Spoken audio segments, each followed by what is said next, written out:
Hello, and welcome to the first of many devlogs for Up Squared's up and coming game, Auto Food Fight. So this is a bit of a going through a backlog kind of thing while figuring out getting everything set up between the website and the different social media. Before getting to this point, probably should have done it sooner, but lessons learned. It's been a while since I've been a solo indie developer and trying to set up the business, making sure that was all cool.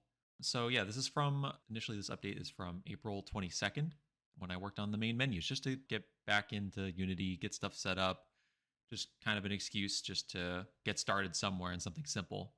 I took the time during this to set up and refine the Trello board for the project, setting up the initial repository using GitHub.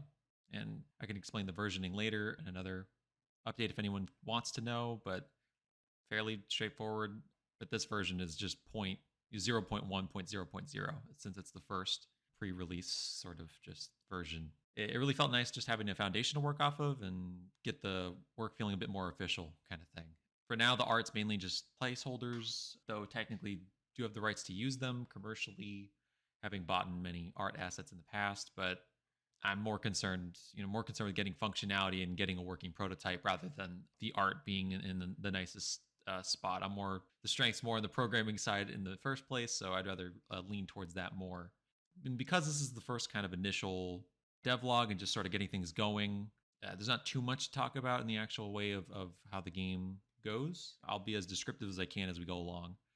But yeah, a good amount of the time was spent getting the business side of things set up. So these first few devlogs are going to be talking about things that are already sort of behind on what's already been done. We will get to the point where it'll be caught up with as things are going along. This all came from being a huge fan of Super Auto Pets. If you've heard of it, it came out. It's been a while now, a year ago or so, and I huge fan. A lot of people seem to really like it as well.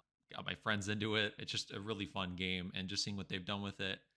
And I've played around with other auto battlers like Dota 2s, and like team fight tactics and even like storybook brawl. Main inspiration is definitely going to be Super Auto Pets, but going to try to go along the way and do some tweaks to make it a bit more standoutish. As of now, the main initial thing is it'll have a story mode, which, as far as I'm aware of, it's the only auto battler with a story mode that will exist. So, or as of now, anyways. I mean, technically, anyone could potentially do that. Any of these games could decide to add that, but there will be other things along the way to try to make it stand out a bit more mechanics wise. Perhaps the initial kind of thing working on, that the story will come later, but as of now, it's roughly just going to be, you're a amateur chef working your way up until you eventually hit like a 4-star Michelin restaurant and impress critic, kind of like the Ratatouille thing. Yeah, I'm really excited to share more as we get through these devlogs. Apologies for me trying to talk and trying to explain what I'm trying to say. I haven't done videos like this in a very long time. So if you have any feedback, anything like that, or things you'd like to see, definitely be appreciated. If you'd like to financially support the development, we have a Patreon. One of the tiers will be a special thanks at the end of each devlog, and even a tier where you'll be able to be in the credits of the game. Please feel free to support the game and the development of it on other platforms, or to sign up to our newsletter on the main website. You can either use the link below, or you can just go to autofoodfight.com, and there's a bunch of links to the different social media platforms. If you join the newsletter, you can even get an exclusive role in our Discord. But yeah, please feel free to support us. I really appreciate the time listening, and thank you so much. Please consider subscribing, liking, and commenting. See you in the next one.